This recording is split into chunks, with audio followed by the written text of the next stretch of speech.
primeiro desafio que esta igreja enfrentava, e consequentemente Timóteo, era o problema com as falsas doutrinas. No meio da igreja de Éfeso, haviam muitas pessoas legalistas, que queriam a todo custo colocar a lei acima do testemunho, do evangelho e do exemplo de Cristo. E então, decorrente de falsas interpretações ou de modificação das prioridades da vida cristã, essas falsas doutrinas eram propagadas no meio da igreja. Outro problema muito grande que a igreja enfrentava à época era das contendas. A gente não tem isso nos nossos tempos, né? Muitas contendas, as famosas picuinhas, e Timóteo era aquele que precisava administrar tudo aquilo. A igreja também enfrentava grandes problemas, e principalmente Timóteo, com oposição à liderança. Os fariseus da época se opunham veementemente à liderança, tanto de Timóteo quanto de Paulo. Alguns afirmavam inclusive que Paulo não tinha autoridade alguma para sair pregando o evangelho, afinal ele nem tinha estado com Cristo. Uma curiosidade muito importante, para quem estudou um pouquinho de teologia, sabe que a nossa Bíblia ela foi formada durante muitos anos. De Gênesis a Apocalipse, aproximadamente 2000 anos se passaram para que tudo fosse escrito, e muito mais tempo para que tudo fosse compilado. E quando a gente tem o Novo Testamento, você tem alguma ideia de quais foram os primeiros livros considerados inspirados pelo Espírito Santo para compor as Sagradas Escrituras?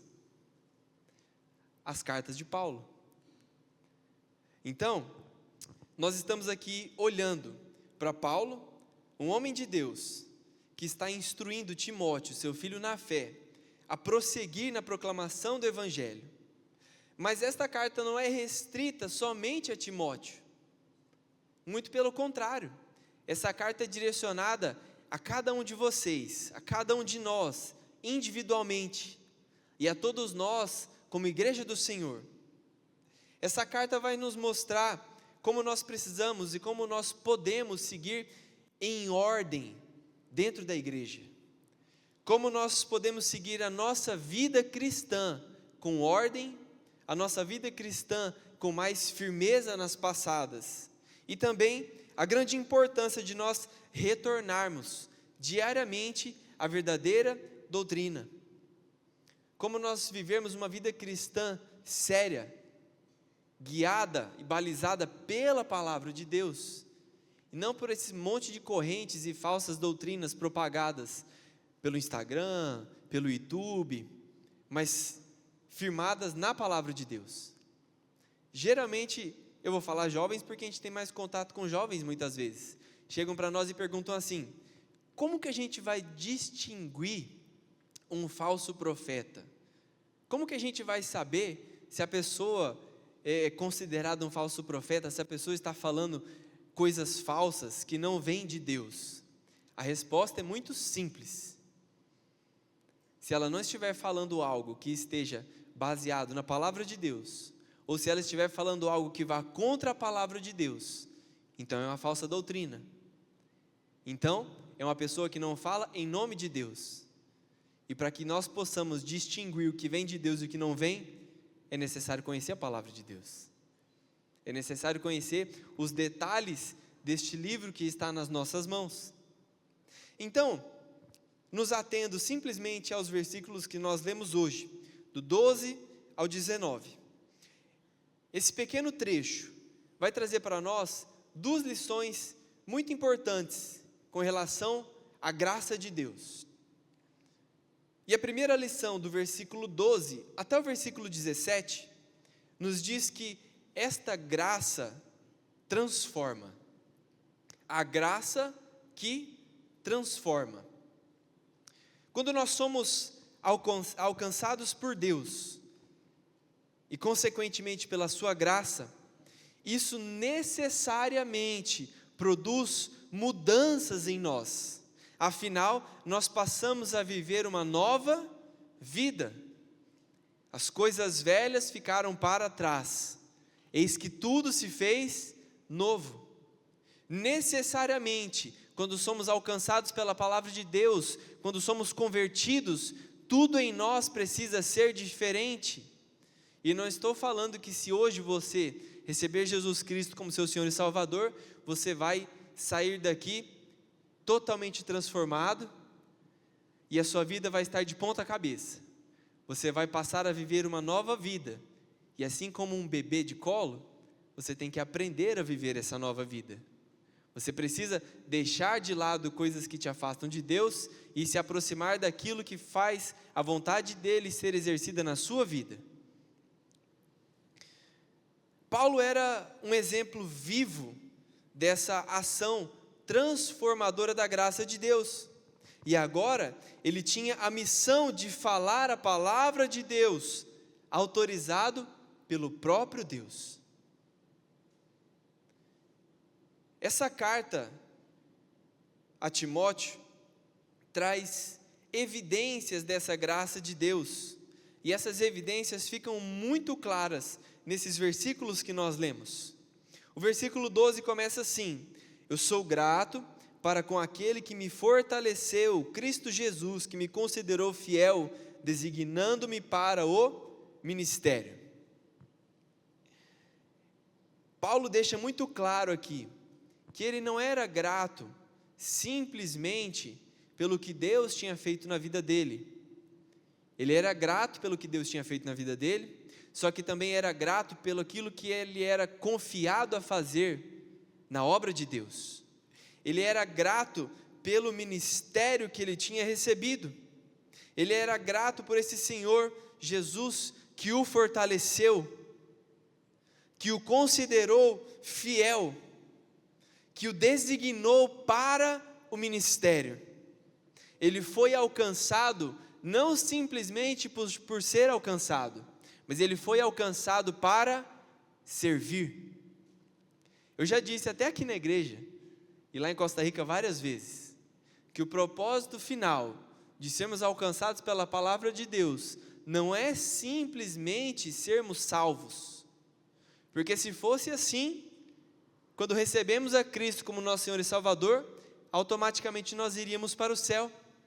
Mas isso não acontece, não é verdade? Você recebeu o Senhor Jesus como seu Senhor e Salvador, sim ou não? Então você tem uma missão, e você precisa ser grato por esta missão. Não é um fardo pesado, não é algo que você vai fazer gemendo. Você pode sim sofrer por causa do Evangelho, mas até isso vai ser motivo de alegria. A nossa vida passa a ser para Deus, de Deus, e para proclamar a sua palavra. Paulo aqui estava falando do seu ministério, estava colocando aqui as evidências da graça de Deus sobre a sua vida, mas nós também somos comissionados. Lá em Mateus 28:19 diz o seguinte: ide por todo o mundo, pregai o evangelho a toda criatura, fazei discípulos de todas as nações. Esta não é uma comissão direcionada a pastores simplesmente, a presbíteros, a diáconos, a líderes de célula. Esta é uma comissão para todo cristão. Se você é cristão, se você foi alcançado pela palavra, então você tem o ministério de proclamar a palavra, onde quer que você esteja, seja atuando dentro de um escritório, em uma grande empresa, em uma pequena empresa, em qualquer cargo, na sua rede de amigos, dentro da sua família, você precisa assumir de fato esta sua missão, e fazer da sua vida uma grande pregação do Evangelho, falando para as pessoas aquilo que Deus fez na sua vida, e aquilo que você foi confiado a fazer nesta terra. A nossa missão não é converter ninguém. Você pode até dizer assim: mas eu já cansei de falar de Deus, porque eu falo, e as pessoas não estão nem aí. A nossa missão é falar, é proclamar, e não converter. E isso cabe ao Espírito Santo. Amém? A segunda evidência nos versículos 13 e 14. Os irmãos me perdoem, eu estou com a garganta bem ruim hoje. É que essa graça de Deus operou em Paulo e opera em nós uma verdadeira conversão e uma transformação completa. Paulo tinha consciência. Ele disse o seguinte: a mim que em outro tempo era blasfemo, perseguidor e insolente. Ele tinha consciência de onde ele tinha saído, quem ele era antes de entregar a sua vida a Cristo. Ele tinha consciência do seu passado controlado pelo pecado. Paulo era alguém que perseguiu a igreja, que ameaçou cristãos, que assassinou cristãos. E este homem foi alcançado por Deus, transformado, convertido e comissionado. Tanto que quando os cristãos souberam que o Paulo, o antigo Saulo, estava pregando o evangelho, alguns ficaram até meio ressabiados de chegar perto dele. A princípio não acreditaram muito naquilo que eles estavam ouvindo, mas este homem, assassino de cristãos, agora era um cristão. A sua conversão foi uma obra absolutamente sobrenatural. E aí, diante disso, diante dessas verdades bíblicas, mesmo assim, o diabo quer me convencer e quer te convencer de que você não tem jeito. Quer convencer que você precisa julgar outras pessoas, que elas também não têm jeito. Deus pode alcançar toda e qualquer pessoa, em qualquer lugar, em qualquer época, de qualquer maneira. E que eu e você possamos ser instrumentos nisso, amém? A sua conversão foi uma obra sobrenatural. E nitidamente a graça de Deus superabundou na vida de Paulo. E assim como na vida dele, na minha e na sua vida também. Essa graça de Deus é como um rio, é como uma fonte de água, que nada pode deter, que nada e nem ninguém pode impedir.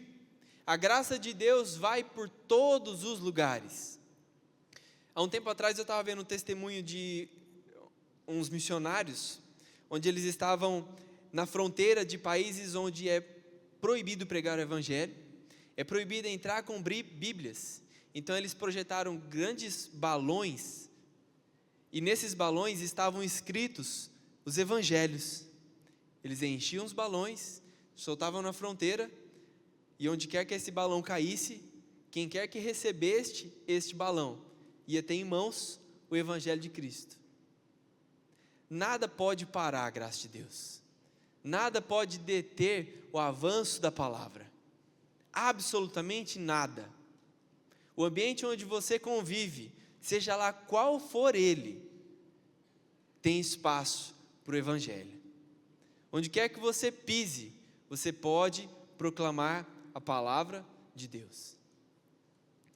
A terceira evidência da graça de Deus, com o exemplo da vida de Paulo, é que nós precisamos ter entendimento da dignidade da palavra de Deus. A palavra diz para nós que o evangelho é digno de aceitação, porque ele foi destinado a todos. Eu e você não escolhemos a quem pregar. Eu e você não escolhemos a quem falar de Deus. Nós somos presbiterianos, acreditamos na doutrina calvinista, amém? Acreditamos nas doutrinas da eleição e da predestinação, só que nada disso nos exime de pregar a palavra. Existe um termo, e esse eu aprendi lá atrás com o pastor Marcos Kopeski, inclusive, hipercalvinismo. O que era isso? Era a ideia de que, se Deus escolhe os seus, então nós não precisamos pregar. Grande erro. Uma das grandes bases do calvinismo é a pregação do evangelho. Eu e você só podemos ter certeza da nossa salvação, não da salvação do outro. eu e você não sabemos quem é ou quem não é salvo. Então, por conta disso, eu e você temos a obrigação de proclamar a palavra, para que Cristo volte buscar a sua igreja. Amém? O Evangelho fala de Cristo e fala da sua obra. O Cristo que deixou a sua glória, que veio ao mundo para salvar os pecadores, não para salvar aqueles que guardam a lei 100%. Vocês passaram aqui na igreja aquele filme A Forja, né? Quem assistiu? Quem não assistiu, assiste, é muito bom. Eu não vou dar spoiler, tá? Mas a sinopse do filme fala justamente sobre o alcance do Evangelho, a qualquer pessoa e a qualquer tempo, mas também fala da nossa responsabilidade diante dessa graça. Os fariseus entendiam que simplesmente seguir a lei estritamente conforme ela estava escrita os garantia a salvação. Mas eles são chamados fariseus, porque mesmo defendendo que a lei era guardada na sua íntegra, isto já era uma grande mentira. Porque absolutamente nenhum ser humano é capaz de guardar, de obedecer todas as leis, porque nós carecemos da graça e da misericórdia de Deus. O Evangelho, o verdadeiro Evangelho, a genuína palavra de Deus, produz em nós convicção do nosso pecado. Nós somos chamados santos, não porque somos perfeitos, mas porque o Espírito Santo, que habita dentro de todo cristão, o compele, o convence do pecado diariamente. E nós sabemos que se não fosse a graça e misericórdia de Deus, nós já estaríamos condenados. Eu sou pecador, mas pela graça de Deus eu sou salvo. O próprio apóstolo Paulo disse: dos pecadores eu sou o principal. A grande diferença do Evangelho para as outras religiões é que, nas outras religiões, eu preciso fazer algo bom para ganhar o favor de Deus. Mas no Evangelho, eu sei que eu sou homem e pecador, perdido, e por mim mesmo eu não posso me salvar. Mas Cristo veio ao mundo, e através da sua obra, todos os filhos de Deus foram salvos e alcançados. Amém?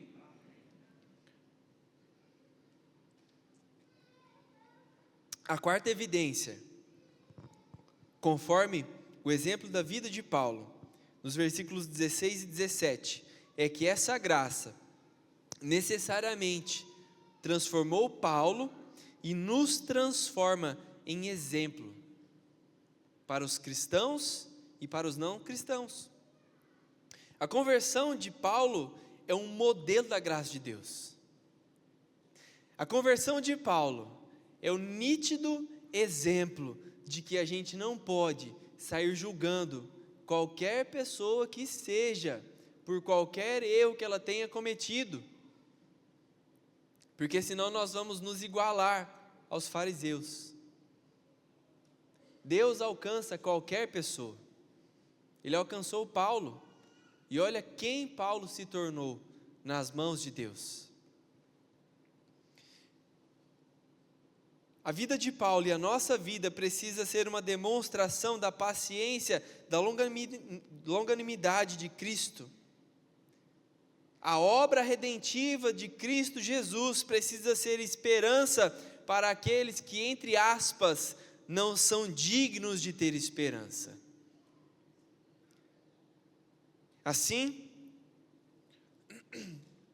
o que é alcançado pela palavra passa a exaltar a Cristo Jesus, porque entende que o que ele recebeu foi um presente absolutamente imerecido. E então passa a reconhecer aos quatro cantos da terra que Cristo é seu Salvador e que Deus é o único Rei. Amém? A segunda lição do texto é que, além da graça de Deus nos transformar, ela também nos capacita. E é aqui que está um ponto que muitas vezes nós cristãos não damos tanta atenção assim, não damos tanto valor assim. Paulo instruiu e relatou sobre falsos mestres, sobre falsas doutrinas pregadas, falou sobre a sua gratidão pela transformação em sua vida, usou exemplos sobre o seu ministério e sobre o Evangelho de Cristo. Só que agora, depois de tudo isso, Paulo passa então a desafiar Timóteo, passa a mostrar para Timóteo que ele precisa realizar um ministério em Éfeso, ele precisa pastorear, ele precisa proclamar a palavra. E essa missão não era apenas de Timóteo, essa missão é minha e é sua também. Se você recebeu a graça de Deus, se você foi resgatado, se você foi transformado, agora você precisa assumir essa capacitação que a graça de Deus promove, para que nós possamos então ser ministros do Evangelho de Cristo, proclamadores da palavra. Se você foi alcançado por Cristo, automaticamente você tem capacidade de falar do Evangelho. Se a sua vida foi transformada, então você tem capacidade de falar desse Deus que te resgatou. Muitos cristãos já se colocam dentro de uma caixa e falam: mas eu não tenho conhecimento necessário para falar de Deus. Fale do que Deus fez na sua vida, mas também não se acomode com isso. Estude a palavra, se envolva com a palavra de Deus, ouça a voz de Deus, para que você cada dia mais possa falar mais de Deus. Os versículos 18 e 19 nos trazem mais duas verdades muito importantes com relação a essa graça que nos capacita. A primeira delas é que nós devemos combater as falsas doutrinas. Nós precisamos entender que a vida cristã é um combate sem pausa. Não há pausa na vida cristã. Você não é cristão quando vem à igreja, quando vai à célula, à reunião de oração, e lá no serviço você se transforma em outra pessoa. Lá você é cristão também. Detalhe, principalmente lá. Dentro da igreja é muito fácil, entre aspas, ser cristão. O nosso grande desafio é fora das quatro paredes, é dando testemunho, é mostrando às pessoas o que é ser um verdadeiro cristão. E se você tenta fazer isso todos os dias, você sabe o quanto é difícil. Você sabe que automaticamente, ao falar que você é cristão, um rótulo é colocado sobre a sua vida. E parece que antes de pregar a palavra, nós precisamos primeiro tirar aquele estigma de cristão que a sociedade tem pregado. Mas se essa for a nossa missão, então que seja. Se nós precisarmos sofrer por causa disso, que seja. Mas que nada nos impeça de fazer a vontade de Deus. Nós precisamos entender que as armas não são carnais, mas as armas necessárias para essa batalha contínua são concedidas pelo próprio Deus. Essa luta contra as falsas doutrinas, contra a heresia, nós usamos como armas a fé e a palavra de Deus, que produzem em nós essa boa consciência. Nós precisamos preservar o que nos foi confiado para então podermos conquistar algo novo.